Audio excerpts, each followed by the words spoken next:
tenemos todos los microorganismos que están en el exterior de la cereza. A la hora de meterlo debajo de agua, se puede alargar la fermentación siempre y cuando no esté en un ambiente muy caliente, y se pueden hacer diferentes cosas con esta fermentación sin tener que tener aparatos para mediciones entre pH y otras cosas, y que salga un buen resultado. ¿Por qué pasa esto? Porque el agua mantiene un poco más fría la cereza, mantiene más fría la fermentación, y los microorganismos empiezan a dispersarse también en el agua. Entonces comen más lento los azúcares, simple y sencillamente porque en la cereza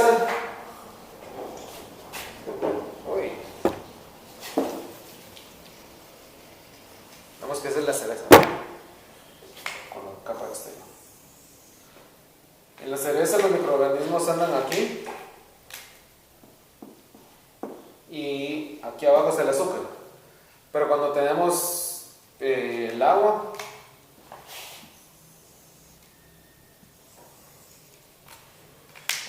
tenemos que aquí está el azúcar, por decir así, y el microorganismo anda acá.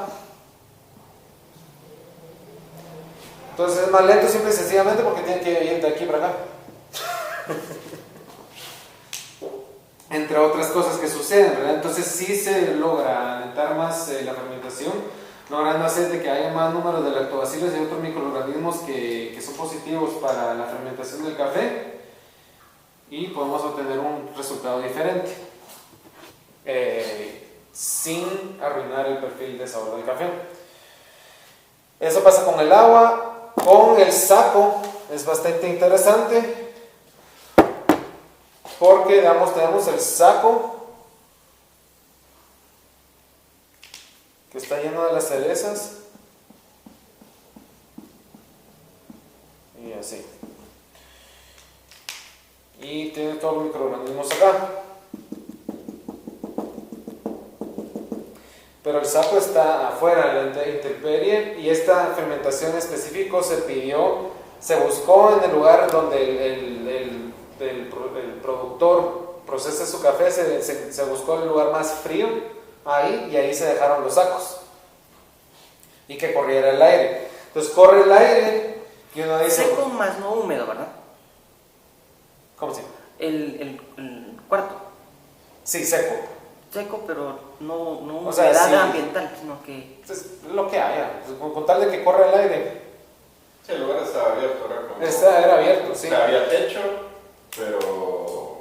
Es que normalmente un beneficio húmedo, que es en donde van a procesar todo esto, no hay ambientes así tan cerrados o secos. Eso está en las bodegas, pero es que también mucho de este estudio empezó originalmente para buscar formas de procesar que cualquier productor tuviera las cosas y que se le fuera fácil, número uno, hacerlo, que no le costara más dinero y que fuera fácil replicarlo.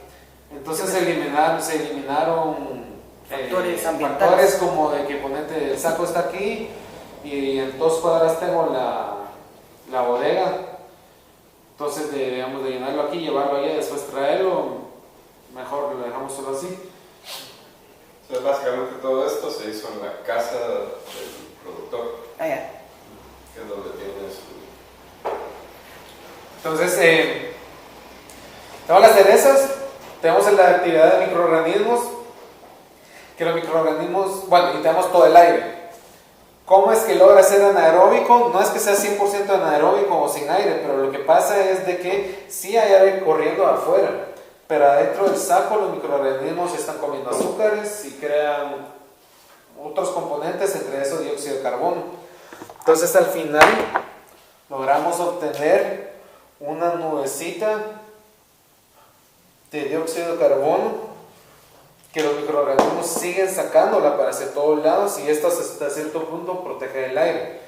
Que si ven una ráfaga rápida de aire, ¡pum!, sí corta ahí y tal vez pega, pero solo pega con el exterior del saco, pero el interior sigue en un ambiente de dióxido de carbono. Fluye más rápido, eso sí, si la fermentación se alarga, los microorganismos empiezan a alentar su o sea, su consumición de azúcar porque ya no hay y de repente ya no hay y se va a entrar aire, sí, pero este tipo de fermentación a la hora de probarlo con 48 horas hay suficiente actividad de microorganismo para que esta nubecita de dióxido de carbono se mantenga. Y por lo mismo de que no había formas de medir el pH o algo así para tener cuidado de que no se bajara mucho, entonces sí, 48 horas, siempre y cuando esté bajo sombra y no haya tanto calor, va a dar un buen resultado. Buen resultado me refiero a de que no se va a arruinar el café. Y pues la fermentación con levadura, básicamente lo que estamos haciendo es que está la cubeta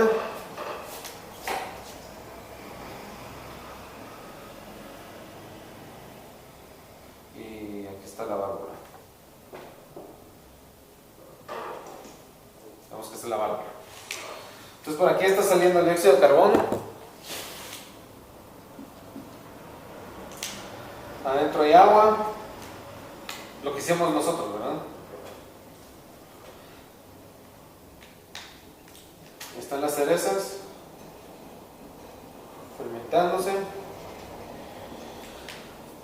Algo pasa con los microorganismos desde que damos una fermentación así, hay un montón de microorganismos fermentándolo y ya, ¿verdad? Pero ellos también compiten como por tener el monopolio de la fermentación. Entonces cuando estamos aquí y echamos suficientes números de células de un solo microorganismo, de una sola, por decir así, como variedad, o variedad no sé cómo se dice en español, es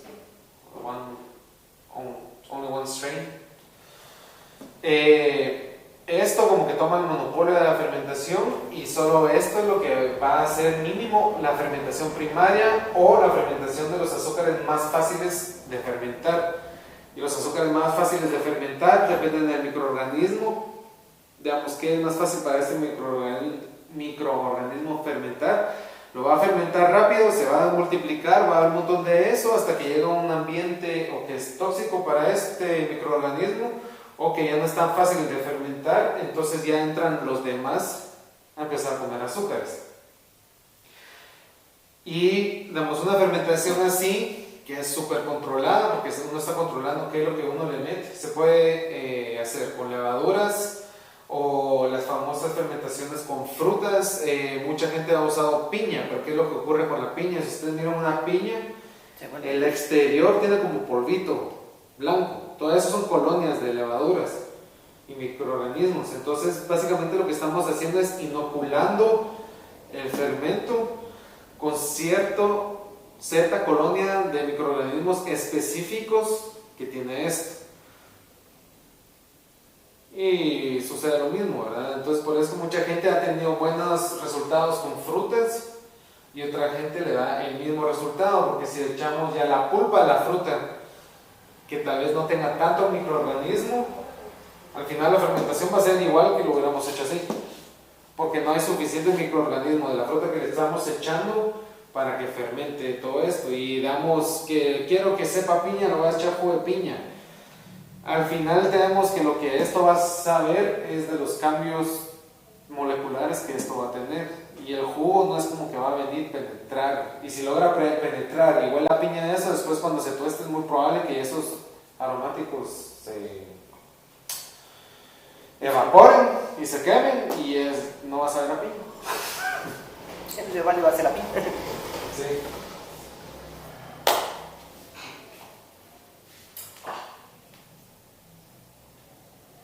Diciendo eso, probemos nosotros, a ver si hay frío el de levadura, miramos la diferencia.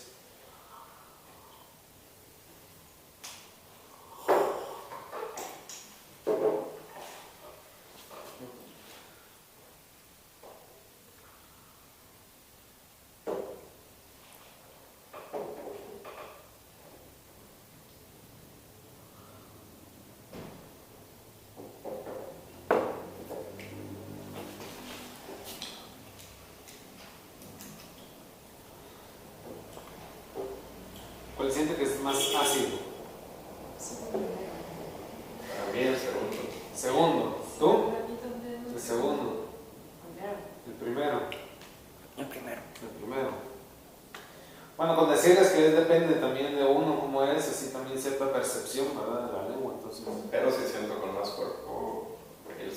El primero, eso siempre entre que o es muy balanceado o plano, ¿no? O sea, que puede ser tan balanceado que se siente plano, ajá, o sí es plano. Entonces estoy como entre, yo diría balanceado, pero... Con el segundo. Con el primero. Con el primero. El primero lo siento más. El sabor del agua parece más como agua. Así, aguado. ¿Aguado se dice así? En español, digamos, como... Watery. No, o sea, como que siente agua. más el agua, ¿no? O sea, siente más el agua, Se siente, entonces, sí. que el café, si- como que si lo hubieras cuarteado, como, Ajá, sí, como que hubieras puesto más agua. Agua. Ajá. Que siento que estoy jugando como, Exactamente. como mímica. Ya sé. ¿Cuál siente más dulce?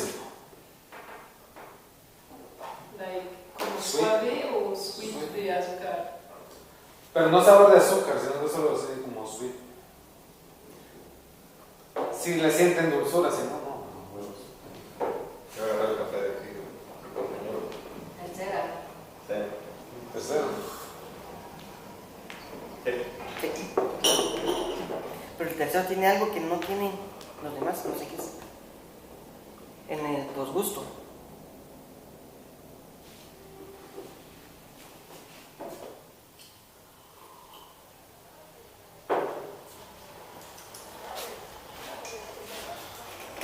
Yo le siento como un fruto rojo y Algo así. este con levadura a mí en lo personal me gusta porque no es que tenga eso, porque es imposible, pero siento como si fuera efervescente. Me da una sensación de eso. Me ha pasado con varios de levadura, con todos los de levadura que hicimos con este señor. Pero la levadura neutraliza las características del café y va a dar como un perfil muy específico o sea, si pones levadura en diferentes cafés te va a dar como algún perfil específico de levadura o va a actuar diferente con las características de cada café. Buena pregunta. Es que es- Si afecta a los sabores. Sí, o sea, Dependiendo sí, la- digamos, cada café tiene características. La levadura va a trabajar con las características de ese café o va a neutralizar un poco las características del café y todos los cafés que probemos con levadura nos van a dar como las mismas notas o notas parecidas. Es que mira, como trabajan las levaduras, es que comen azúcares, dependiendo de la genética de la levadura, escoja qué azúcares comer de primero, que son los más fáciles, dependiendo de la genética de esta. Es como nosotros, hay alguien que podemos procesar mejor la lactosa y hay otros que no, que son intolerantes a la lactosa, unos que podemos procesar mejor el gluten y otros no, y ahí está todo el problema de eso, ¿no? Hay diferentes cosas más. Entonces tenés estas levaduras que a la hora de procesar estos azúcares van por orden, siempre son bien ordenadas. Cuando les estaba explicando aquí que como que logran tener un monopolio, un monopolio sobre los azúcares que pueden fermentar. Y los azúcares después va a depender de cada... de la genética de la levadura. Ajá. Espérate, de la genética de la levadura. Entonces, cuando viene la levadura, come azúcar, literalmente come y excreta casatas. Saca dióxido de carbono y saca otros componentes. Los componentes son muy propios de la misma levadura. Así como hay unas que pueden sacar más componentes como ésteres, otros que sacan ciertos más tipos de alcoholes, ciertos que sacan más fenoles. Unos fenoles son clavo, otros son canela, otros ya es medicinal, no es tan chilero. Entonces tenés todo esto. Y aparte vas a tener de que digamos, la levadura va a venir, comer azúcares y después van a entrar también en juego los microorganismos que entrega la cereza, dependiendo de tu tiempo de fermentación. Entonces ahí, dependiendo de la cereza, también qué variedad, porque ciertas variedades o cultivares o híbridos ya de café tienen diferentes concentraciones de diferentes cosas, inclusive en azúcares hay un montón de diferentes tipos de azúcar. También el manejo de la parcela, ¿no? El manejo de toda esa persona, digamos, todo eso te va a hacer que cada café sea diferente. Entonces esa misma diferencia va a hacer que si le pones la misma levadura a todo, teniendo esta levadura que siempre se comporta igual, la vas a meter a un ambiente diferente siempre, entonces va a ser lo que hace. Pero digamos, vos aquí tenés cierta capacidad de correr, te vas a la playa, tenés otra, pero seguís teniendo una capacidad de correr, ¿verdad? Por cambio. Y si te vas a un lugar frío, la diferencia. Lo mismo con esto. Entonces, como que después de toda esta gran resaca, resumido es, vas a tener cualidades que van a ser las mismas, pero sí van a haber diferentes cambios. Y esta levadura, si haces bien la fermentación y dejas que también, por el tipo de fermentación que estás haciendo, las cualidades del café sobresalgan, y no solo de la levadura o solo del proceso, que es lo que pasa muchas veces, vas a tener cualidades del café más cualidades de la levadura. Lo que va a hacer de que, si haces las cosas bien, usar la misma levadura con diferentes cafés y va a tener cosas parecidas siempre a esto, pero esto va a terminar siendo diferente. Porque ya de por sí, digamos, las moléculas que tiene dentro el café, de diferentes azúcares y toda esa cosa, puede ser que cambien, puede ser que se le agregue, pero siempre van a haber unas que son propias del café. Que si no haces esto muy extremo y solo sabe el proceso, entonces vas a lograr obtener cualidades del café. Entonces sí puede pasar que cuando alargas mucho el proceso, lo que decís va a agarrar esas características como de cinnamon, De canela. de canela. Puede pasar si no lo manejas bien, que eso es lo que normalmente ocurre. Si no manejas bien, digamos, qué tanto azúcar comen los microorganismos, cómo la comen, la temperatura en que lo están comiendo. Como con el proceso, va a haber una curva donde a partir de cierto punto va a agarrar ya las características de una fermentación. Sí, pero sí puedes hacer fermentaciones larguísimas, controlando todo, y vas a tener un cafezazo que no vas a ver cabal así a tol de plátano, mezclado con pepián.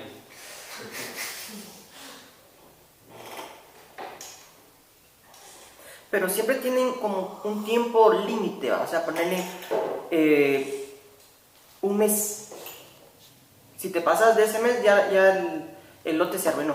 Yo no sabía de alguien que haya logrado fermentar más de un mes con buenos resultados. Yo vi una En fecha teoría, ahí, digamos, en papel se podría.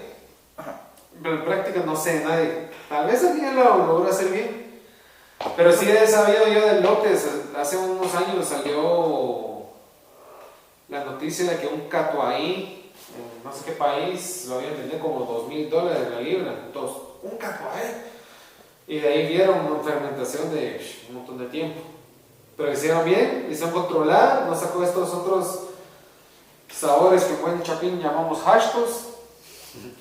Y salió así un perfil súper tropical, fácil de tomar. Creo que en todo esto influye en muchas cosas, pero básicamente el clima, el ambiente, qué tanto... Que por eso es que digamos la industria de bebidas fermentadas, vino, sidra, hidromiel, cerveza y todas estas cosas, las mejores de estas cervecerías tienen los fermentadores casi que controlándole la presión de fermentación y controlando la temperatura de fermentación, y tu variación de temperatura en estos fermentadores es de 0.2, 0.3 grados centígrados. Sí. Es muy baja. Pero el problema es trasladar esta tecnología ya a una finca de café. Tienes que tener cierto poder de adquisición económica para lograr hacerlo bien, y otro conocimiento más, que ya solo manejando solo la finca ya es solo un tremendo error, ¿no? Y por ejemplo con altura, hay muy buenos cafés de 2000 metros, por ejemplo, con Ajá. Félix. cambiaría si se hace el proceso a esa misma altura donde se corta el café, si tuviera un lugar como para procesarlo ahí o... Sí, debería cambiar porque con Félix, o sea, lo hicimos solo debajo del hombre, corría aire y era un lugar más frío, Pero ya se hacía a una altura de 1500. La de San Miguel, no sé cuánto. O más bajo, creo. Yo creo que es más bajo. Pero ponete un día de 32 grados centígrados, ahí esa onda subía a 20 y algo. Entonces no se mantenía tan así.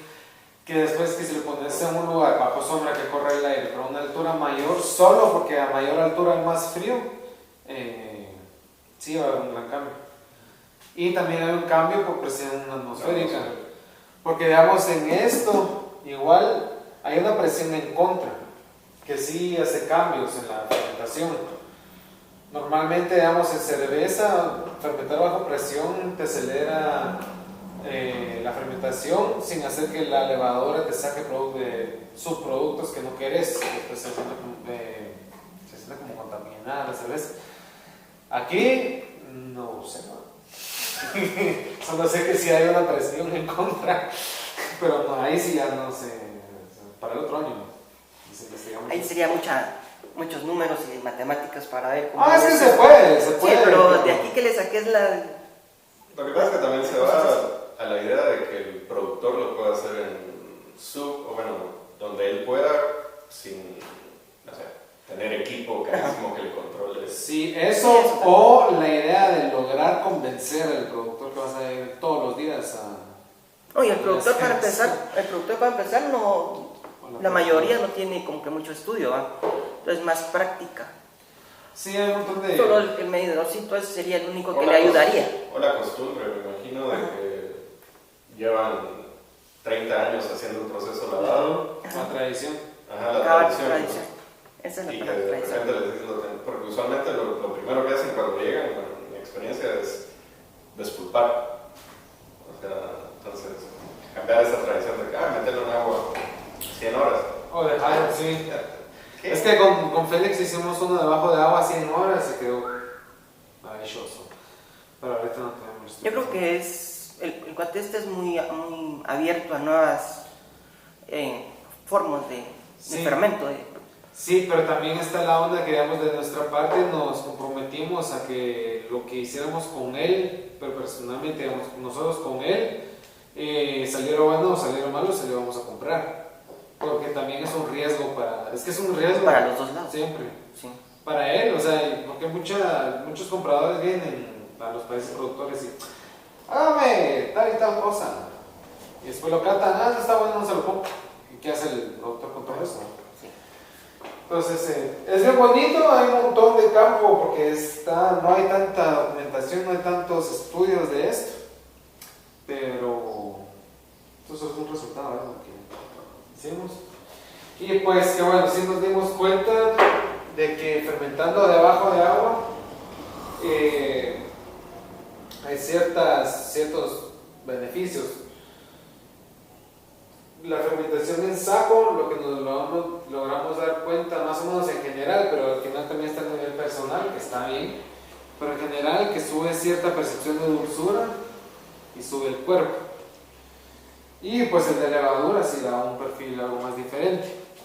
Y algo interesante, estos cafés, y se mira re bien. Bueno, no se debería ver así, pues la verdad, pero bueno, en esta foto más o menos se mira. Una primera. Estaba lleno, o sea, estas pruebas se hicieron con café, que fue el primer corte o el panaleo, y había un montón de cerezas que no estaban bien maduras. O sea, un 30% de todo esto no estaba bien maduro, que sin embargo después de estas fermentaciones a la hora de probarlo nos dimos cuenta que es un café como que estuviera bien. Todo, no se sienten sabores tan comunes como los que se sienten en un café con una fermentación normal usando este porcentaje de café que no está bien maduro. Bueno, que en este caso, o sea, son verdes no porque se cortan verdes, sino por la necesidad de hacer ese primer corte para que no... Así nos dijo, sí. O sea, que se necesita hacer ese primer corte. Ajá. Entonces, usualmente el segundo corte es como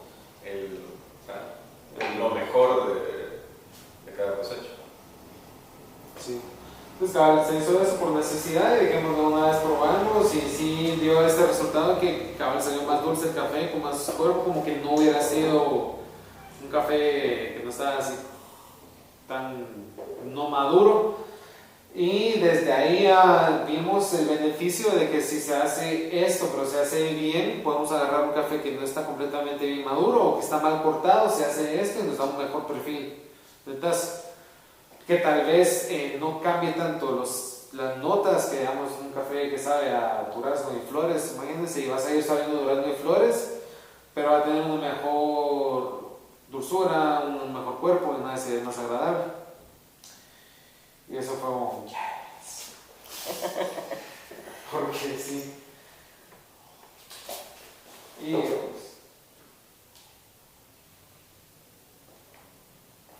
no sé si alguien quiere decir algo más, una pregunta. Al final, ¿qué siente? ¿Cuál les gustó más? Lavadura.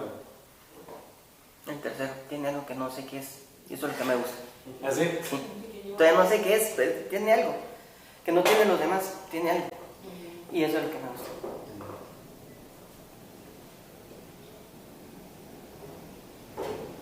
Sí, salió más interesante realmente.